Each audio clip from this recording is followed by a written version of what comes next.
بسم اللہ الرحمن الرحیم۔ رسول اللہ صلی اللہ علیہ وسلم نے ارشاد فرمایا، جب بندہ توبہ کر لیتا ہے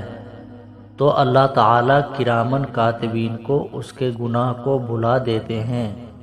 اور اس کے اعضاء اور جوارح کو بھی بھلا دیتے ہیں، حتیٰ کہ زمین کے ٹکڑوں کو بھی اللہ تعالیٰ بھلا دیتے ہیں، یہاں تک کہ وہ قیامت کے دن اللہ تعالیٰ سے اس حال میں ملے گا کہ اس کے خلاف اللہ تعالیٰ کی بارگاہ میں کوئی گواہ نہیں ہوگا۔ قرآن پاک میں اللہ تعالیٰ کا ارشاد ہے، وہ لوگ بھی اللہ تعالیٰ کو ناپسند ہیں جو اپنا مال صرف لوگوں کو دکھانے کے لیے خرچ کرتے ہیں، اور نہ وہ اللہ پر ایمان رکھتے ہیں اور نہ یوم آخرت پر،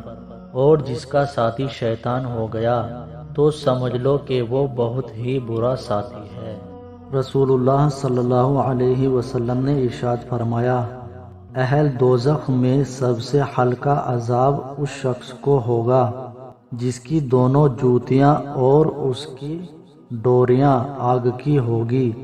جس کی وجہ سے اس کا دماغ ہانڈی کی طرح کھولتا ہوگا۔ وہ سمجھے گا کہ مجھے ہی سب سے زیادہ عذاب ہو رہا ہے، حالانکہ اسے ہی سب سے ہلکا عذاب ہو رہا ہوگا۔